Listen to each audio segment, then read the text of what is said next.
Hello guys, the village part 3-এ সে আমার চেয়ে লম্বা ছিল। তার চোয়ালের রেখা জুড়ে ছিল পরিষ্কার স্ট্যাবল, হালকা দাড়ি।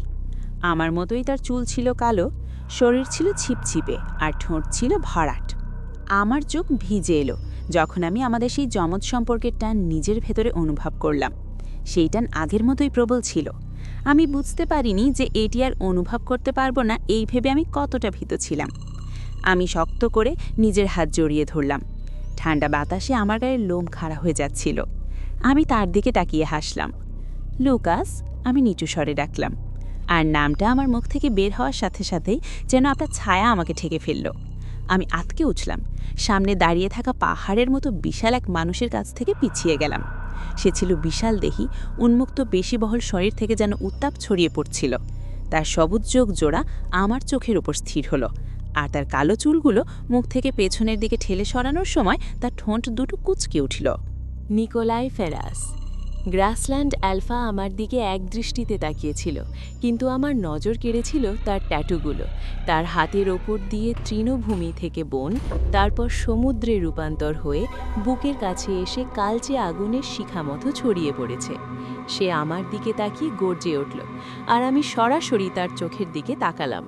তবে আমি ভয় কুঁকড়ে যেতে রাজি ছিলাম না, পিছু হটতেও না। আমি কোনো ভুল করিনি। আমরা কি কোনো কিছুতে বাধা দিচ্ছি? তার গম্ভীর কণ্ঠস্বর আমার পাকস্থলীতে কেমন যেন এক অদ্ভুত অনুভূতি জাগালো। আমি তার পেছনের দিকে তাকালাম, যেখানে আমার মা আমার বাবার সাথে দাঁড়িয়েছিলেন। বাবা আমার দিকে চোখ সরু করে তাকালেন, তারপর একবার মাথা নাড়লেন, আর আমি বুঝে গেলাম আমাকে তাকে গর্বিত করতে হবে। বছরের পর বছর তাকে না দেখার পর আমি তাকে হতাশ করতে পারবো না। না। তোমার হাঁটু কি ভেঙে গেছে? সেই কণ্ঠস্বরটি আবার আমার ভেতরে কিছু একটা নাড়িয়ে দিল। আমি মাথা নাড়লাম এবং দেখলাম অন্য অফারিং বা উৎসর্গিতরা আলফাদের সামনে মাথা নত করে কুর্নিশ করছে। অন্য দুজন তাকিয়ে দেখছিল, তাদের চোখে ছিল প্রবল ক্ষুধা। আমার সামনে থাকা লোকটির মতোই তাদের দেহ ছিল টান টান এবং পেশিবহুল। ধ্যাত, দুঃখিত, আমি বিড়বিড় করে অভিশাপ দিলাম এবং অন্যদের মতো মাথা নত করলাম। পরক্ষণে নিজের মুখের ভাষা ব্যবহারের জন্য নিজেই মুখ বিকৃত করলাম, অনুশোচনা করলাম। আলফাদের মধ্যে সবচেয়ে ছিপছিপে দেহের অধিকারী ওয়াটার আলফা ব্র্যাক্সটন ট্র্যাক্স উচ্চস্বরে হেসে উঠলেন। এরপর এগিয়ে এসে নিকোলাইয়ের কাঁধে হাত রাখলেন। তার হাতেও একই রকম একটি ট্যাটু ছিল, তবে তারটি শুরু হয়েছিল জল দিয়ে, অন্যজনের ট্যাটু শুরু হয়েছিল বন দিয়ে। ওকে একদম সামনে রাখো, সে বলল। তার লম্বা সোনালি চুলগুলো খোপা করে বাঁধা ছিল, আর পেছনে ঝুলে থাকা একটি নীল বিনুনি একটি পুঁতি দিয়ে আটকানো ছিল। আমি হাঁপিয়ে উঠলাম এবং উপরের দিকে তাকালাম। আমার চোখ আবারও নিকোলাইয়ের চোখের সাথে আটকে গেল। সে ছিল আমার আলফা, গ্রাসল্যান্ডের আলফা।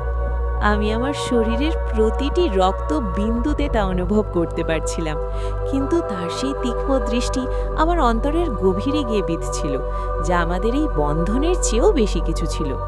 তার চোয়াল ছিল বলিষ্ঠ, গালের হাড়গুলো ছিল উঁচু, তার কালো চুলগুলো বারবার তার মুখের উপর এসে পড়ছিল, আর সে বারবার সেগুলো পেছনে সরিয়ে দিচ্ছিল।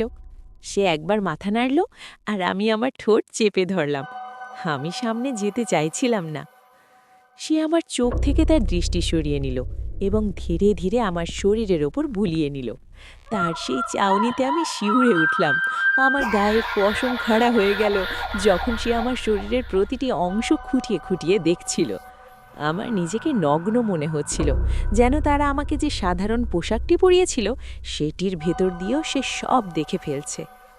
দাঁড়াও, সে গর্জে উঠল, আর সাথে সাথে সবাই উঠে দাঁড়ালো। সে আরও কাছে এগিয়ে এলো। সে যখন নিচের দিকে তাকালো, তখন আমার বুক তার শরীরের সাথে ঘষে যাচ্ছিল। তোমার দেরি হলো কেন? সে জিজ্ঞেস করল। তার কণ্ঠস্বরে এমন এক বিপদের আভাস ছিল যা বলছিল যে সে আমাকে সরাসরি কিছু না বলেও হুমকি দিচ্ছে। আমি মনে মনে একটি উত্তরের জন্য হাতাড়ালাম। শেষমেশ সত্যের কাছাকাছি একটা কিছু বলার সিদ্ধান্ত নিলাম। আমি প্রায় ভুল অন্তর্বাস পড়ে ফেলেছিলাম, স্যার, আমি বললাম। আমার চোখ তার চোখের দিকে নিবদ্ধ ছিল, আর তার ঠোঁট আমার এত কাছে চলে এসেছিল যে আমি তার নিঃশ্বাসের রিস্কের স্বাদ পাচ্ছিলাম। সে পিছিয়ে যাওয়ার আগে তার ঠোঁটের কোণে একটি মুচকি হাসি ফুটে উঠল। আমার শরীর এমন এক অনুভূতিতে আচ্ছন্ন হয়ে রইল যে আমি বুঝতে পারছিলাম না। তার আঙ্গুলগুলো আমার উরুর উপর দিয়ে আলতো করে বয়ে গেল, আর আমার দম যেন আটকে এলো। সে আমার পোশাকের নিচের অংশ হেম তুলে ধরল, যার নিচে আমার পরে থাকা সেই সাদা লেসের অন্তর্বাসটি বেরিয়ে এলো, যা পরা আমার জন্য বাধ্যতামূলক ছিল। তার আঙুল লেসের কাজ করা ধারগুলো দিয়ে বুলিয়ে যাচ্ছিল। আমার চোখজোড়া আবেশে বন্ধ হয়ে এলো, আর যেখানে যেখানে সে স্পর্শ করছিল সেখানে আমার ত্বক যেন আগুনের মতো জ্বলছিল। আমার হৃদস্পন্দন বেড়ে গেল। কেন আমি এত তীব্রভাবে সাড়া দিচ্ছিলাম তা আমার জানা ছিল না, তবে এটি ওই লোকটির সামনে নগ্ন হওয়ার ভাবনাটিকে আরও অনেক বেশি রোমাঞ্চকর করে তুলল। পিছিয়ে যাওয়ার আগে সে বলে উঠল, 1 নম্বর ক্যারেজ। আমার চোখজোড়া হঠাৎ খুলে গেল, আর সে পরের মেয়েটির দিকে এগিয়ে গেল। আমি আবার আমার পরিবারের দিকে তাকালাম। আমার বাবা গর্বিতভাবে হাসছিলেন, তার হাতটি আমার মায়ের কাঁধে জড়ানো ছিল। মায়ের চোখে জল ছিল, আর আমার ভাই দাঁতে দাঁত চেপে রাগ সংবরণ করছিল।